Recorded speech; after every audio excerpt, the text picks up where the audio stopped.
Indagini Scala dei Turchi, morto neonato, arrestato presunto scafista naufragio del 23 novembre, sui conti dell'Università di Agrigento. Premi internazionale Empedocle e Buttitta, progetto Erasmus a Palma di Montechiaro, commedia brillante al Teatro Pirandello. Il Presidente del Consiglio dell'Ordine degli Avvocati al centro di critiche, Cremona ai microfoni di TVA. In eccellenza vittorioso l'Acragas e il Canicattì volley, la SEAP batte il Chieti.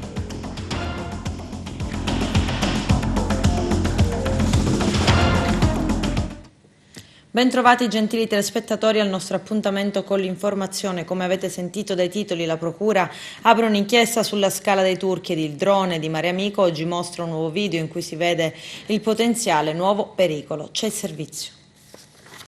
La Procura di Agrigento ha aperto un'inchiesta a carico di ignoti per inosservanza delle norme a tutela dei beni artistici, culturali ed ambientali sulla situazione nella Scala dei Turchi a Realmonte, dove anche negli scorsi giorni si sono registrati cedimenti del costone di Marna Bianca. Nei prossimi giorni in tanti saranno sentiti dalla Capitaneria di Porto di Porto Empedocle, che ha ricevuto la delega da parte della Procura.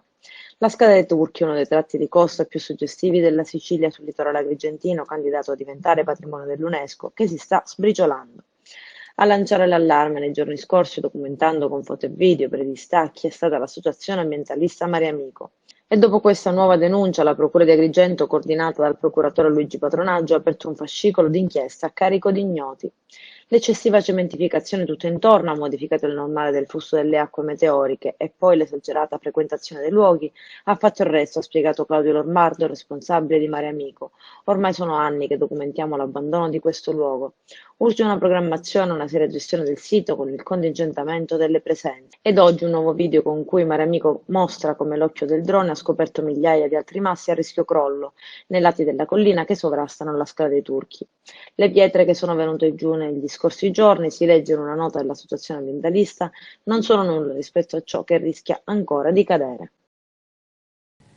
È stata aperta un'inchiesta ed è stata avviata un'ispezione da parte dell'assessorato regionale alla salute sul caso riguardante la morte di un bambino avvenuta 2 giorni dopo la sua nascita ad Agrigento. Il parto era avvenuto a Sciacca, all'ospedale San Giovanni Paolo II, dove una donna di 33 anni della zona si era recata alla rottura delle acque, momento in cui non avrebbe riscontrato problemi all'ospedale di Sciacca. I medici, dopo i primi esami, hanno disposto però un parto cesareo d'urgenza. Subito dopo la nascita sono stati riscontrati dei problemi. Il neonato infatti aveva la gamba sinistra tumefatta. Per questo motivo d'urgenza il bambino è stato trasferito all'ospedale San Giovanni di Dio di Agrigento, dove però è morto 2 giorni dopo. Sul caso la Procura ha aperto un'inchiesta a carico di ignoti. La polizia ha sequestrato le cartelle sanitarie della madre e del neonato per esaminarle. L'inchiesta vuole comprendere se ci sono state negligenze da parte dei dottori e quali sono le cause della tumefazione della gamba del piccolo che poi avrebbero portato al decesso. I poliziotti della squadra mobile di Agrigento, coordinati da Giovanni Minardi e la Procura di Agrigento, diretta da Luigi Patronaggio, hanno arrestato in stato di fermo Elmi El Lomi, 42 anni. Si tratta del presunto scafista dell'imbarcazione naufragata a 1 miglio da Lampedusa lo scorso 23 novembre, con almeno 20 morti. I magistrati titolari dell'inchiesta, il procuratore aggiunto Salvatore Vella e il sostituto procuratore Elenia Manno, contestano all'extracomunitario il favoreggiamento pluriaggravato dell'immigrazione clandestina, omicidio colposo e morte in conseguenza di altro reato, in concorso con altri al momento ignoti. Al Consorzio Universitario di Agrigento la Guardia di Finanza ha sequestrato parecchia documentazione a testimonianza di presunte spese pazze sostenute dall'ex presidente del Consorzio. C'è il servizio. La Procura della Repubblica di Agrigento ha iscritto nel registro degli indagati l'ex presidente del consorzio universitario Joseph Mifsud, l'uomo al centro dello scandalo Russia Gate, che avrebbe cercato di vendere, secondo la ricostruzione dell'episodio, un dossier contenente migliaia di mail rubate dai russi a Hillary Clinton, a George Papadopoulos, consigliere della campagna elettorale di Donald Trump. Il misterioso docente maltese, ritenuto da molti una spia russa di cui si sono sono perse le tracce nel 2017, nei giorni scorsi, sulla base di un esposto dell'attuale presidente del Consorzio Universitario Empedocle di Agrigento, Giovanni Di Maida, è finito nel mirino dei PM agrigentini per le spese pazze effettuate quando era a capo dell'ente dal 2009 al 2012. In quegli anni avrebbe fatto ripetuti viaggi in Russia, Malta, America, Inghilterra, Libia, Libano e Bulgaria, quasi sempre accompagnato da sconosciute giovani donne dell'Est, ma anche telefoni BlackBerry, almeno 5 comprati e poi spariti nel nulla, bollette telefoniche stratosferiche anche da 4.000 euro al mese per telefonate fatte prevalentemente in Russia e anche in altri paesi dell'Est.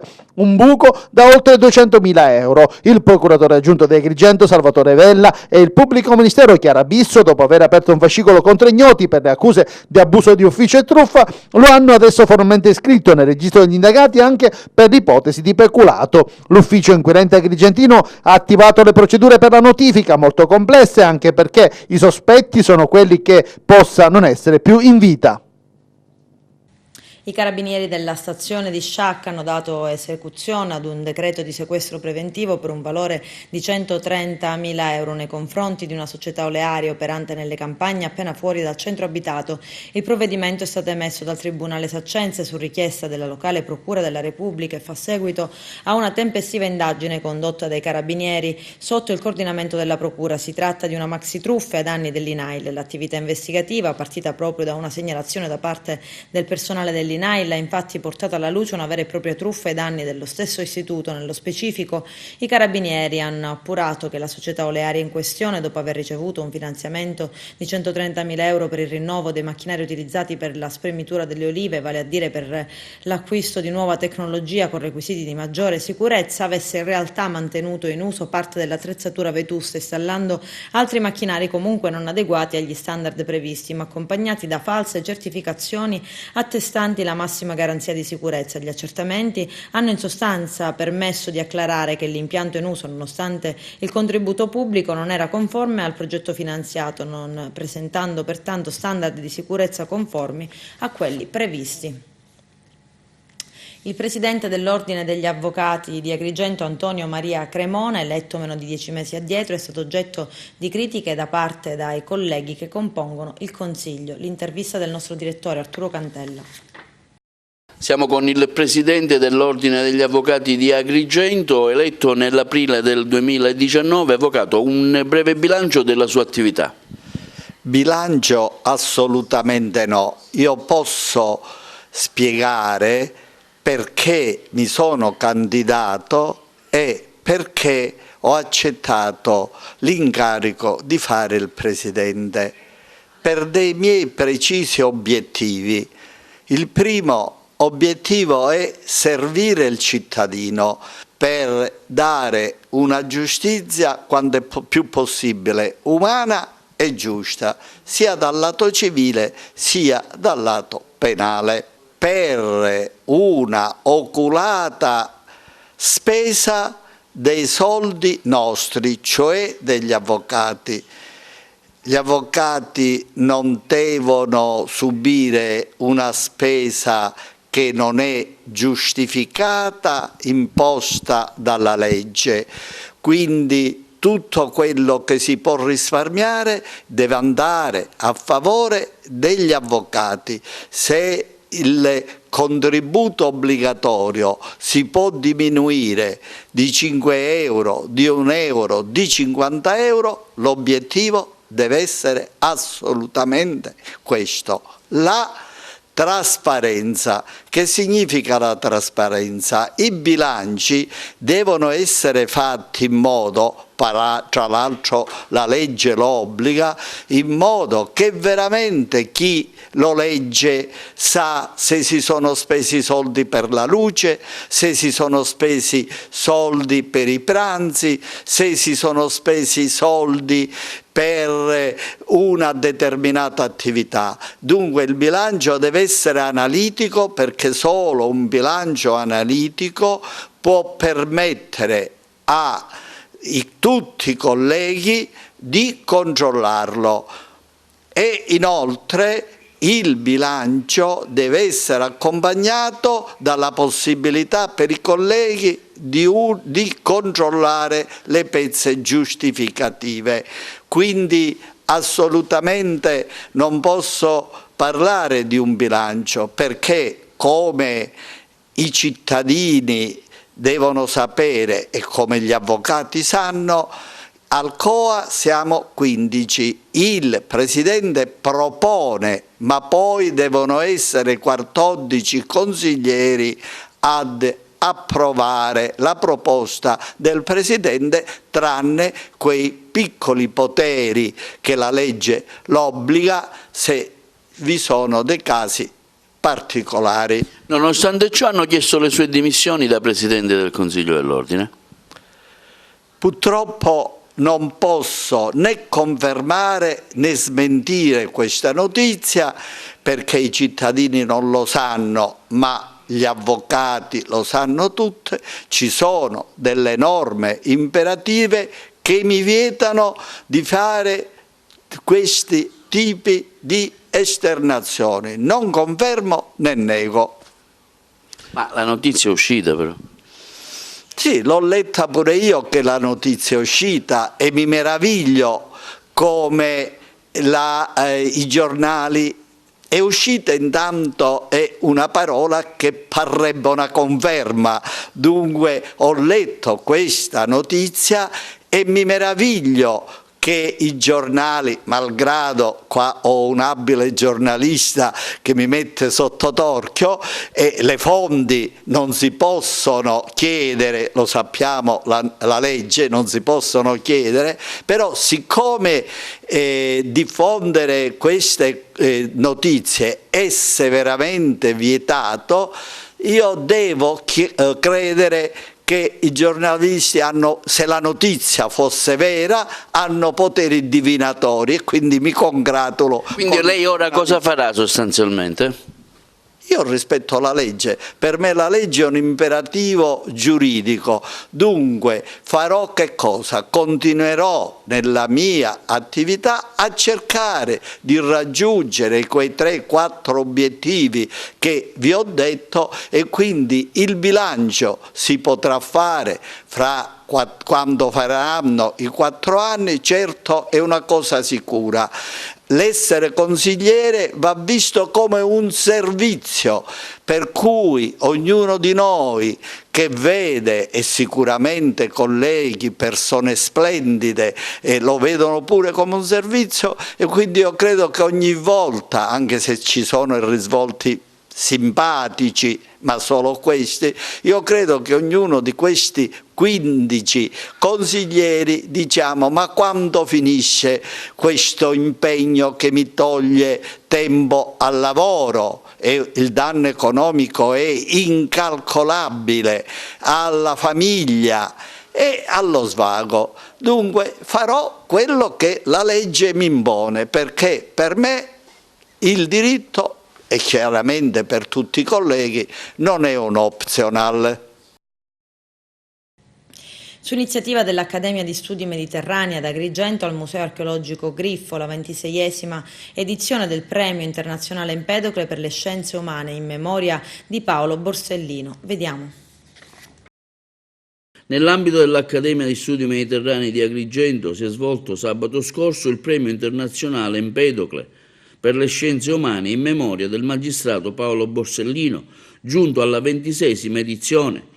Tra le sessioni dei premiati, il primo quello relativo alla migrazione in una realtà globalizzata. Il premio è andato a Monsignor Silvano Maria Tommasi, membro del Dicastero per lo Sviluppo Umano Integrale. La seconda sessione, quella relativa alla missione del giusto nelle deportazioni, negli esodi e nelle migrazioni, il premio è andato al dottor Pietro Kuciukian, console onorario della Repubblica di Armenia in Italia. Quindi la terza edizione, quella dedicata al magistrato Paolo Borsellino. I premiati sono stati il dottor Ennio Petrigni, magistrato procuratore aggiunto al Tribunale di Palermo, la dottoressa Alga Fescià, presidente dell'ONG Gandhi, dottore Giovanni Pellegrino, colonnello dell'Arma dei Carabinieri della provincia di Agrigento. Quindi un conferimento della menzione speciale della città di Agrigento è andata a Sua Eccellenza Monsignor Enrico del Covolo, Quindi, per terminare, il gemellaggio tra l'Accademia Studi Mediterranei e quella bonifaciana. Ma l'impegno è gigantesco e io lo dico sempre, mi stupisco della costanza, della tenacia, dell'energia che la professoressa Assunta Gallo Afflitto sprigiona, delle forze anche intellettuali che dedica all'organizzazione di questo evento alla fine dell'anno, che è sempre un momento culturale di riferimento per Agrigento.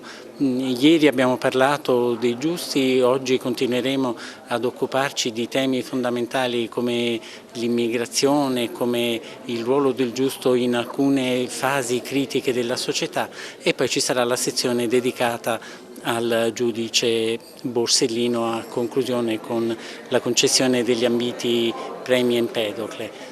Appuntamento fondamentale per quello che vedo per la vita agrigentina. Comandante, oggi le viene conferito questo premio Empedocle. Questo riconoscimento lo considero tributato non al colonnello Giovanni Pellegrino, bensì al comando provinciale di Agrigento, perché è frutto di tanti sacrifici dei carabinieri di tutta la provincia di Agrigento, che dedicano ogni energia per cercare di aumentare quel livello di sicurezza percepita da parte della gente. Sono stati citati numerosi filoni che vengono seguiti dall'Arma dei Carabinieri, e questo effettivamente è il frutto di una strategia sia di prevenzione che di contrasto. Mi sento molto onorato di ricevere questo prestigioso premio. Ero già stato qualche anno fa qua, ho contribuito ai vari simposi, adesso sono felice di essere qua assieme a voi e di ricevere questo ambitissimo premio. Farò poi una Lectio Magistralis e spiegherò durante quel mio intervento le mie attività, diciamo, in funzione dei giusti, delle brave persone in generale. Io questo premio non lo merito io, ma lo meritano tutti quelli che sono morti nel mare e nel deserto, tutti i profughi. Questo premio è dedicato da parte mia a loro. Il messaggio parte da questa città con questo evento? Messaggio d'amore, di accoglienza e di integrazione. Questo è lampante, si vede in tutte le persone e in tutte le cose che si fanno con amore e con dedizione. Io ci credo che dalla Sicilia in genere parte tutto l'amore e l'accoglienza per l'emigrato, perché abbraccia tutto questo. Io l'ho vissuto in Lampedusa e lo vivo anche ad Agrigento, che grazie ai siciliani che hanno un cuore grande e un amore grande. È una realtà che conoscevo già da tempo, è un valore aggiunto per la terra di Sicilia. E peraltro il riconoscimento che mi viene oggi consegnato è in onore di Paolo Borsellino, quindi io sono doppiamente onorato, e per essere in questa terra speciale e per avere un titolo, un premio intestato a una persona meravigliosa che ha illuminato la nostra terra. I giusti sono i giusti che ci sono nel nostro cuore. Giusti possono essere tutti, i giusti che sono onorati in questo giardino fenomenale che è stato creato qui sono quelli che sono diventati i padri della patria. Sostanzialmente a Borsellino, a Guazelli, a tutti coloro che sono ricordati qui, sono coloro che devono dirigere l'etica di questo paese. E non soltanto nei nostri giorni, ma nei giorni futuri soprattutto. Quindi è ciò che sostiene la nostra storia e che rinfranca in termini di speranza per il nostro futuro. Penso che in questo momento che le migrazioni sono un fenomeno globale, è importante mettere in rilievo l'aspetto positivo di questo fenomeno. L'occasione è data da questa bella tradizione di premiare attraverso l'organizzazione qui di Agrigento alcune persone che si sono impegnate per tutta la vita a servizio di questo fenomeno dell'emigrazione. Bene, oggi siamo quasi alla fase conclusiva della manifestazione, che oggi vede nel premio di Empedocle la sua esplosione da un punto di vista di messaggio culturale. Oggi vengono, sulla base di studi che si sono fatti, vengono premiati gli uomini che nel campo della cultura o nel campo di scienze sociali o nel campo umanitario hanno rappresentato e rappresentano quel filone di bene che coinvolge gli uomini del mondo e che ci rende sempre più grandi rispetto al nostro futuro. Sono molto grato, dipende dal fatto che ad Agrigento sono venuto in molte occasioni, molte volte, soprattutto naturalmente per l'Accademia di Studi Mediterranei, ormai da 30 anni, ma anche per gli studi pirandelliani. Ho tenuto una conferenza e pubblicato alcune cose e poi ho dato, come dire, il mio appoggio per Agrigento capitale della cultura europea. Parte da Agrigento questo messaggio verso chi si è sacrificato? Speriamo che Agrigento, sentendo tante voci e vivendo certi momenti, prenda coscienza davvero di essere una città importante, la più bella città tra gli uomini, diceva Pindaro. L'importante è che noi agrigentini ci crediamo e ci preoccupiamo di mantenerla bella. Se queste manifestazioni giovano a questo, credo anche chi non è presente si sentirà spinto ad amare di più questa città. Oggi sigliamo il gemellaggio tra l'Accademia Bonifaciana Ollus di Anagni e l'Accademia di Studi Mediterranei di Agrigento, grazie anche alla proposta del nostro Presidente del Comitato Scientifico, Monsignor Enrico Dalcovolo, che come sappiamo è anche da diversi anni un collaboratore della signora Assunta Gallo, che gentilmente ha invitato me e alcuni rappresentanti dell'Accademia a presenziare all'evento di oggi. Noi firmeremo questo attestato di gemellaggio, di questo patto di amicizia, perché tante finalità sono comuni alle nostre, e quindi questo è solo l'inizio di una serie di impegni e di manifestazioni culturali e sociali che faremo anche di comune accordo insieme, sempre per diffondere, come dice il nostro motto, una cultura della pace e una cultura di armonia tra i popoli, specialmente quelli mediterranei, di cui l'Accademia Agrigentina ne è promotrice. Adesso ci fermiamo per la prima pausa pubblicitaria, tra poco vi aspetto. Si è conclusa con la serata dedicata alla cerimonia di consegna dei premi la 21esima edizione del premio Ignazio Buttitta al Castello Chiaramonte di Favara, l'epilogo del ricco programma che ha visto dal 29 novembre al 7 dicembre una serie ininterrotta di incontri, convegni, mostre, serate di teatro e musica in onore di uno dei figli più illustri della Sicilia, Ignazio Buttitta. Vediamo. Una manifestazione sempre interessante e attrattiva che riscuote sempre grande successo nell'ambito regionale e non solo. Sì, stasera è la serata conclusiva ed è una serata veramente meravigliosa perché c'è un pubblico contento, felice, partecipativo al massimo e dico veramente che forse oggi tutti, dico tutti, giovani e meno giovani, sentiamo il bisogno di avere queste giornate che ci parlano di valori, che ci parlano di sentimenti e che ci parlano soprattutto di speranza per il futuro. E infatti dico, questa edizione sinceramente è qualcosa di veramente grande, la partecipazione è stata massima e credo che noi un seme per i nostri giovani, un seme di fiducia, di speranza per una vita migliore, per una società migliore l'abbiamo data. Una settimana intensa e ricca di avvenimenti, di gemellaggi, di tanti momenti di cultura, di musica, di spettacolo, ieri sera anche una manifestazione teatrale. Sì, una settimana densa, proprio oggi abbiamo qui con noi infatti il sindaco di Giuliana per il gemellaggio e mai è stata scelta così felice perché abbiamo in comune tantissime cose e non solo l'agricoltura, non solo quasi praticamente il modo di vivere, ma anche due grandi, Caronia e Marrone, di cui abbiamo parlato infatti in un incontro in una scuola, perché noi praticamente facciamo un lavoro itinerante anche nelle scuole. Ieri sera lo spettacolo teatrale pienissimo, era un tema che poteva sembrare un tema leggero, ma in realtà ha portato molti a riflettere sul problema dell'anziano, che oggi non dovrebbe essere un problema, perché oggi che le famiglie lavorano l'anziano è quasi una risorsa e quindi dobbiamo educare i ragazzi al rispetto soprattutto per i nostri anziani. E noi crediamo con le scuole e tutti i genitori che un passo avanti lo stiamo facendo.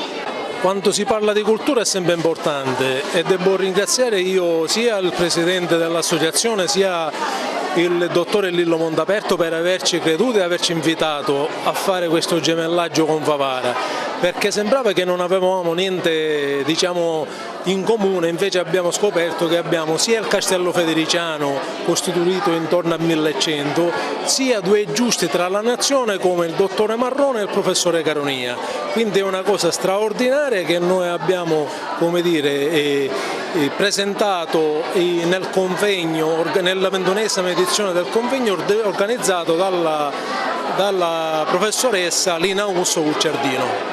La nostra splendida Valle dei Templi è dipinta con acquerelli e tempere poetici, con tinte ora tenui, ora vivaci e forti, seguendo le emozioni cromatiche che tanto splendore e pace riescono a dare sia all'autrice e sia ai lettori. Emozioni dalla valle e un agile volume di liriche alate e leggiadre che spiccano il volo di una farfalla tra le incantate colonne doriche dei nostri più famosi monumenti. A Margherita Truppiano. Io voglio ringraziare tantissimo la giuria per avermi assegnato questo premio, che è un premio al quale sono particolarmente affezionata perché è un premio dalla valenza straordinaria per tutto quello che è stato detto all'inizio e perché ogni anno si conferma tale. Ringrazio ancora la giuria perché è riuscita ad interpretare probabilmente quelle che sono le mie emozioni, che nascono da una contemplazione della bellezza, quindi sono veramente grata a quanti come me hanno dimostrato di avere il mio stesso sentire. Grazie Margherita.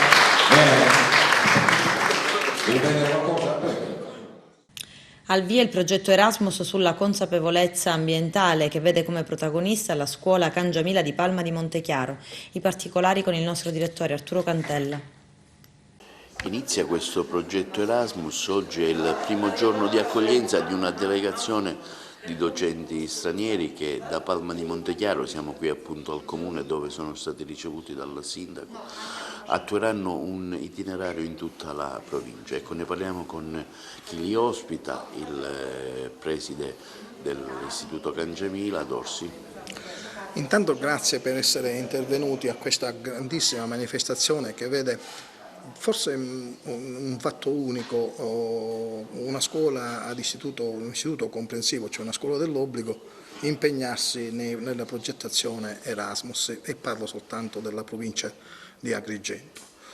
Avremo ospiti le delegazioni della Spagna, della Turchia, della Polonia, che si organizzeranno per creare tutte quelle condizioni metodologiche e didattiche da poi offrire ai nostri alunni.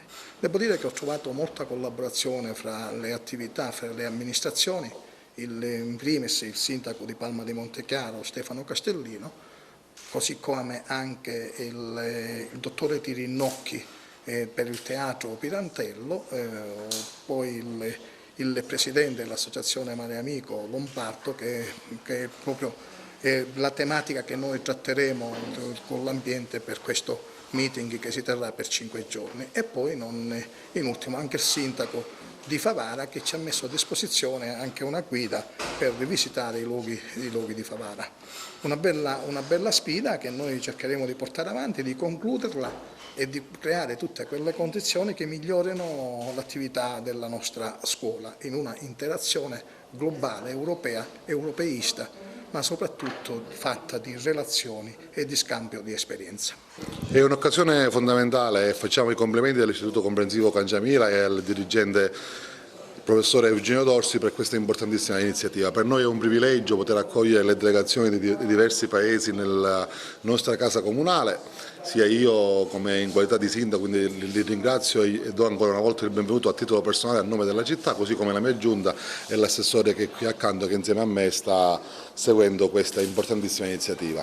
È un modo per far conoscere le nostre bellezze, per far conoscere e rimarcare ancora una volta l'ospitalità tipica del popolo palmese.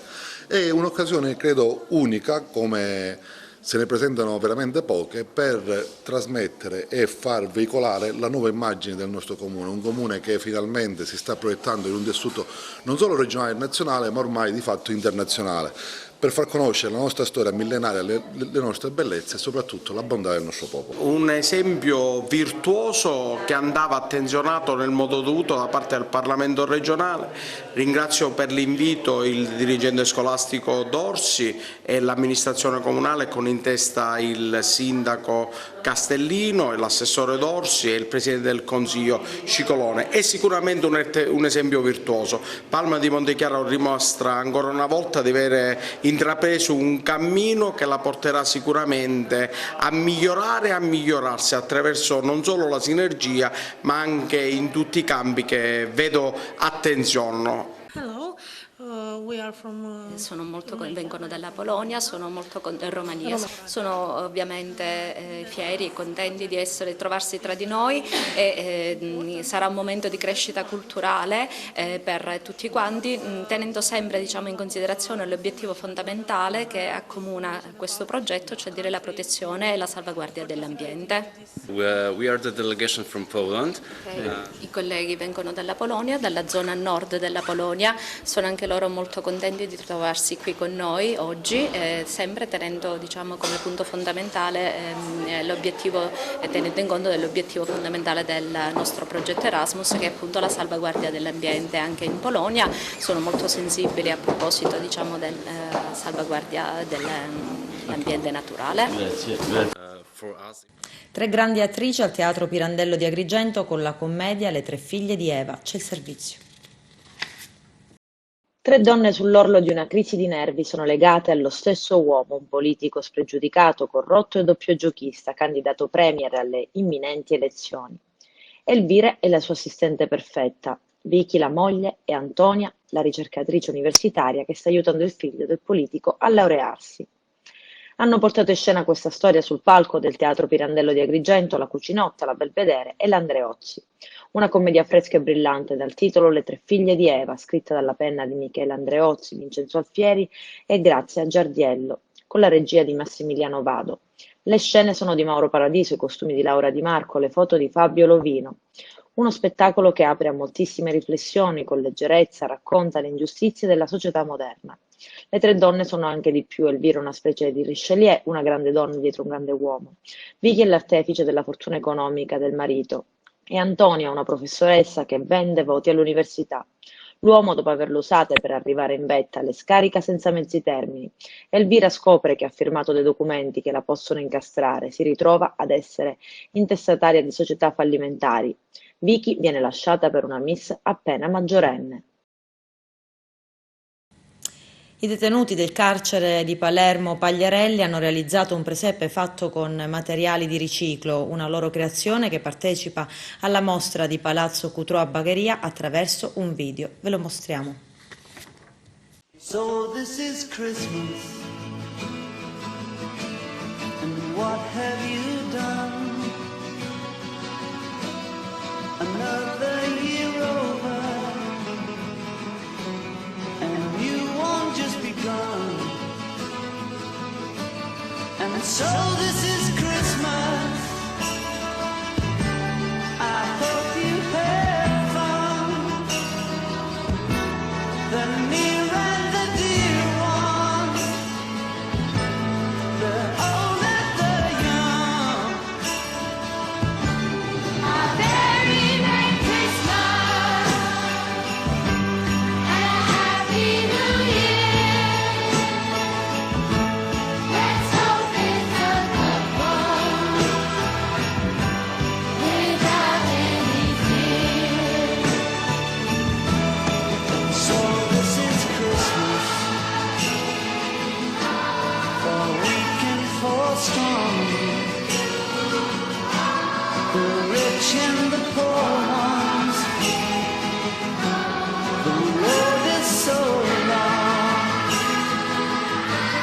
And so happy Christmas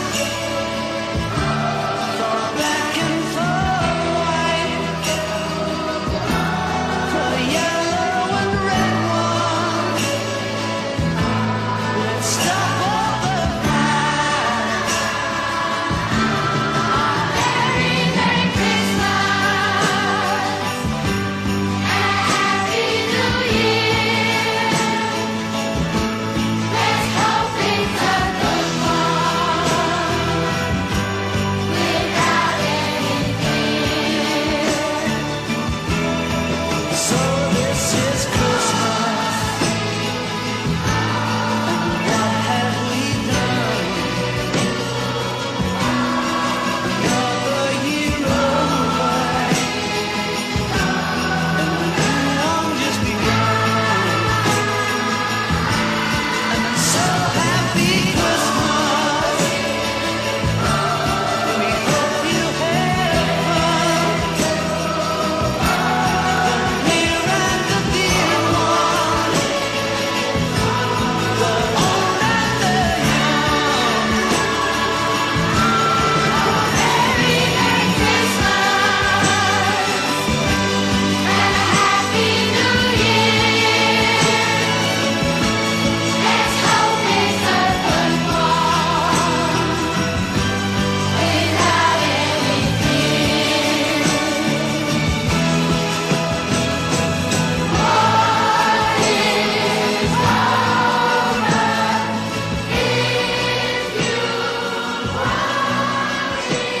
is over? Adesso ci fermiamo per la seconda ed ultima pausa pubblicitaria, tra poco vi aspetto. Calcio eccellenza, l'Acragas torna a vincere 3-0 contro il Gerace allo Stadio Esseneto. I biancazzurri sono a meno 5 punti dalla vetta e domenica lo scontro diretto contro il Dattilo. Carmelo Lentini. L'Acragas sfodera la migliore gara della stagione e rifila 3 gol al malcapitato Geraci, che sino a quel momento aveva incassato appena 4 reti in 12 partite. Una prova maiuscola della compagine dei Templi che, con l'inserimento dell'ultimo arrivato Giovanni Taormina, ha dato in avanti maggiore forza di penetrazione. Si è capito sin dalle prime battute che sarebbe stato un pomeriggio speciale e le prime avvisaglie portate avanti dai vari Biondo, Gambino, lo stesso Taormina e Licata non riescono a concretizzarsi per troppa precipitazione. A centrocampo il predominio è biancazzurro e raramente i ragazzi di Grimaudo riescono ad impensierire l'attento Paterniti. Al nono un cross di Mannina sta per insaccarsi alle spalle del portiere CSI, ma l'estremo ospite riesce a deviare con qualche difficoltà. Sulle fasce sia Biondo che Taormina tengono in costante apprensione l'arcigna difesa palermitana. Il primo tempo si conclude in parità, ma è nel secondo che si sblocca la gara. Corre il 49esimo, un'azione di Taormina trova pronto Licata in aria per la deviazione finale. Un vantaggio che ci sta tutto e premia la squadra che in quel momento aveva spinto di più. Il vantaggio, anziché scuotere il Gerace, galvanizza l'Acragas, che prova a chiudere la gara senza troppa fortuna. Al 76esimo arriva il meritato raddoppio. Si registra un assalto frontale alla porta di CSI. Giuseppe Gambino stende la gamba, colpisce il pallone con la punta del piede ed infila la porta tra l'entusiasmo dei tifosi biancazzurri. Ormai la gara è in pugno ai ragazzi di Totovullo, che effettua una serie di cambi per rifiatare la squadra. E sarà proprio lui, uno di questi, proprio Sant'Angelo, a regalare l'ultimo sussulto con una rete che raramente si vedono in un campionato di eccellenza. All'85esimo arriva uno spiovente tagliato dalla destra, l'attaccante saccense, che ricordiamo giovedì convolerà a nozze, a volo d'angelo e di testa va a gonfiare la rete tra lo stupore generale. Meritate gli scroscianti applausi dei tifosi dell'Esseneto. Adesso per il imbarazzo non è tutto così. Abbiamo trovato una squadra tosta, buona, è stata una partita giocata fino al momento del gol nostro, potevamo veramente farlo prima, avevamo subito effettivamente poco, però loro hanno giocato la loro gara. Questa è una squadra ben impostata, ci ha messo, non dico in difficoltà, però quantomeno ci ha fatto soffrire. Poi quando la partita è stata sbloccata effettivamente un po' è cambiata, perché loro si sono esposti un attimino di più, hanno alzato un pochettino il baricentro, hanno un po' esasperato anche il giochino del fuorigioco, quindi ci hanno dato probabilmente anche qualche palla più facile a noi per ribattere, insomma siamo andati ancora un paio di volte in gol, belli, meritati oltretutto. Buona prestazione, cioè, non è che è cambiato molto dalle 2 partite precedenti, avevamo ciccato le partite per svariati motivi, non è che adesso siamo, perché abbiamo vinto con Geraci 3-0, siamo la squadra a posto in tutti i sensi. Abbiamo una squadra che deve ancora crescere, deve maturare sotto certi punti di vista tattici e deve migliorare, per quanto riguarda almeno il mio punto di vista, deve migliorare di condizioni, perché ci sono stati molti infortuni nell'ultimo periodo, la squadra ormai è rientrata tutta nella disponibilità, ma essere disponibile non significa essere nelle condizioni di giocare una gara al 100%, quindi ci stiamo leccando le ferite, qualche cosa si sta migliorando, oggi è un mattone importante e su questo ci sono i presupposti per poter fare un miglioramento in senso generale. Il Dattilo ha perso e domenica la super sfida in casa, proprio con la capolista Dattilo. Sì, questa è una buona notizia per noi, abbiamo guadagnato 3 punti su tutti, anche su questi, che erano importanti anche questo, e perché no, 3 punti sulla prima non sono male. Dobbiamo goderci di questo momento, adesso dobbiamo gestire qualche problema ancora, perché avete visto Biondo è uscito per crampi, il ragazzino Samuele ha accusato anche lui un po' di fatica perché ha giocato una partita straordinaria in mezzo ai 2 adulti, lì in mezzo l'ha fatta da capitano, è stato un gigante il ragazzo, quindi piano piano li aiuteremo a crescere tatticamente e quello che è la base del gioco del calcio è la questione fisica e lì dobbiamo battere il chiodo forte perché è una cosa sul fisico è molto delicato, perché se fai lavorare tanto gli fai danno, se fai lavorare poco, quindi dobbiamo trovare l'equilibrio giusto per far sì che la squadra piano piano cresca. Farete ancora mercato? Ha chiesto qualche giocatore alla società? Io non ho chiesto niente alla società, la società sta facendo qualche cosa di sua iniziativa nella persona di Ernesto Rossello, che è stato giocatore mio per 4 anni, quindi lui sa cosa penso io e io una cosa che mi avete sentito dire probabilmente è quella che questa squadra è già buona così per questo campionato, che certo ce la giochiamo con tutte le altre, ma non siamo superiori assolutamente alle altre. È partita in ritardo, quindi queste sono problematiche probabilmente che vengono accentuate per quanto riguarda la questione fisica, e quando parte in ritardo sempre qualche cosa probabilmente avviene, quindi valutando queste cose, però in senso generale la squadra mi sembra buona, ci sono giocatori anziani di qualità e quindi ci sono i presupposti dei giovani che stanno crescendo, si può lavorare, quindi io non mi lamento di niente, non mi lamentavo prima quando abbiamo fatto 2 prestazioni sotto il livello dell'Agragas, oggi abbiamo fatto un miglioramento molto gradevole e molto gradito oltretutto, penso anche da tutti quanti, e su questo dobbiamo costruire il futuro, quindi niente di eccezionale, non andiamo oltre le cose perché ci facciamo male da soli. Ed ora i risultati di eccellenza e di promozione. Con la chiara vittoria su Geraci si rilancia l'Akragas che porta a 5 i punti di distacco dal capolista Dattilo sconfitto a Canicattì. Resuscita l'oratorio di Marineo che ha vinto la gara dei poveri con l'Alcamo. Perde la Pro Favara sul campo del Castellammare per 4-2. Ma non era solo il Seneto il centro dell'attenzione generale.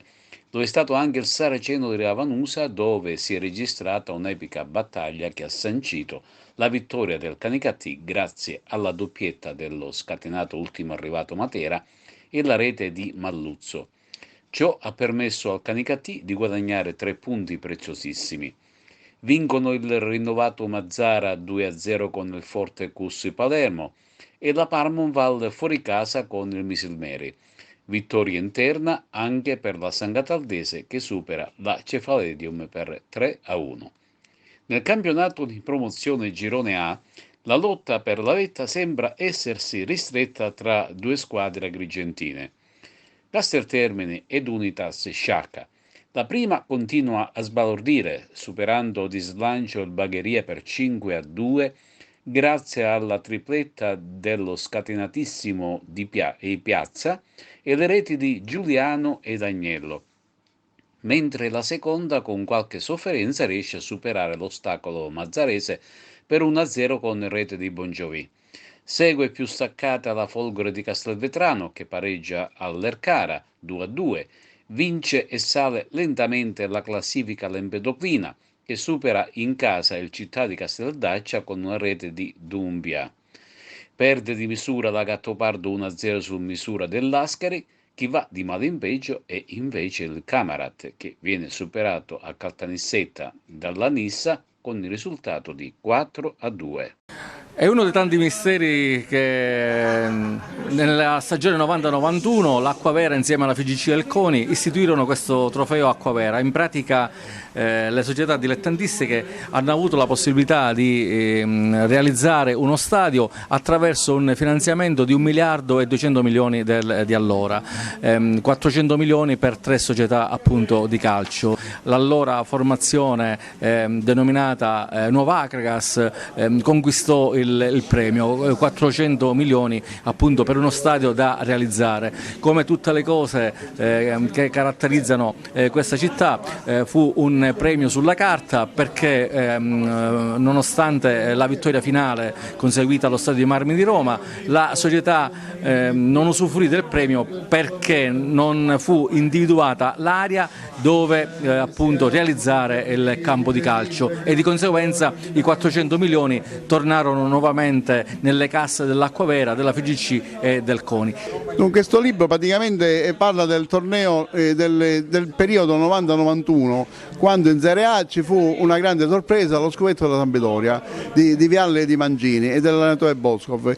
Fu veramente esaltante perché quella era una squadra fortissima, già da qualche anno era dimostrata, mi sembra che aveva vinto qualche anno prima la Coppa delle Coppe se non sbaglio, quindi comunque diciamo, fu il campionato dopo Italia 90 e quindi diciamo, ma più che altro questo libro l'ho fatto per ricordare il periodo in cui ad Agrigento ci fu un evento, la vittoria del trofeo Acquavera della squadra di terza categoria, la AS Agras, perché la squadra quella maggiore era l'Agrigento Interland, fondata da Filippo Lentini, però in Serie D non fece un campionato mediocre, invece quella squadra di terza categoria non solo vinse il campionato, ma andando in seconda categoria, ma vinse questo torneo che fu una cosa importante, solo che purtroppo come ad Agrigento succede tutto e contrario tutto, praticamente poi non se ne fece nulla perché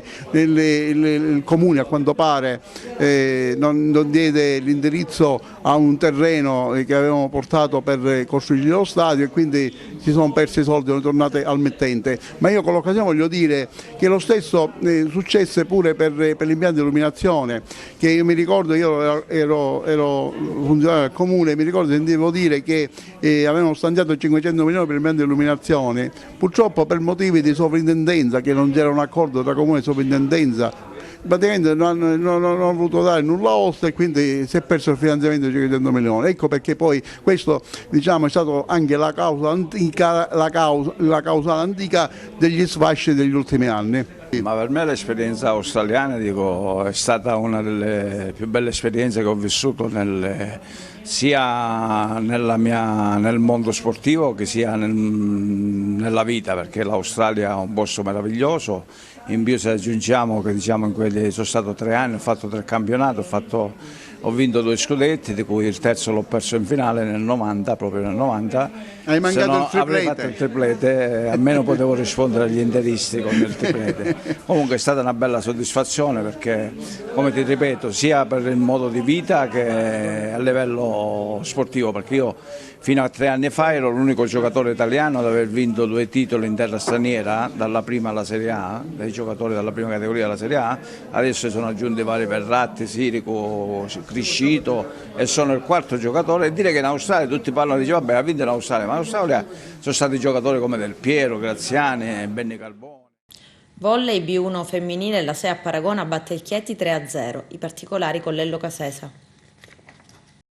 La formazione del coach Luca Secchi ha battuto nell'8ª giornata del campionato il volley Virtus Orsogna Chieti 3-1 con questi parziali 20-25, 25-8, 25-14 e 25-20. I 3 punti consentono alla squadra del presidente Nino Di Giacomo di rafforzare la seconda posizione in classifica con 18 punti ed una gara in meno rispetto alla capolista Cerignola, che deve ancora osservare il turno di riposo. La SEAP dall'Icardillo a Ragona al Palasport Pippo Nicosia di Agrigento ha sofferto soltanto nel primo set per poi ritrovare un ottimo ed efficiente gioco di squadra che non ha lasciato scampo alle avversarie. Coach Luca Secchi ha schierato inizialmente il collaudato sestetto tipo con Trabucchi in regia, Rico opposto, Composto e Manzano al centro, Donà e Moneta schiacciatrici, Vittorio libero. Nel corso del match sono entrate ed hanno dato un importante contributo alla squadra le schiacciatrici Falcucci e Patti. Dopo un primo set sbandato in cui le ragazze sembrano confuse e disorientate, la musica cambia dal secondo in poi con Donà e compagne che ritornano in campo con grande determinazione, dominando poi l'intera partita. Il finale non ha storie e si conclude con la schiacciata di Capitan Donà con le atlete agrigentine che ancora una volta dominano il campo, nettamente superiore all'avversario in ogni fondamentale. Vittoria meritata per la squadra del patron Sergio Vella, presente sempre a Palaco Nicosia, prontissimo al derby siciliano sul campo del Santa Teresa di Riva in calendario sabato prossimo. Con questo è tutto, termina qui l'edizione del telegiornale. Grazie per la gentile attenzione e per essere stati con noi. A presto.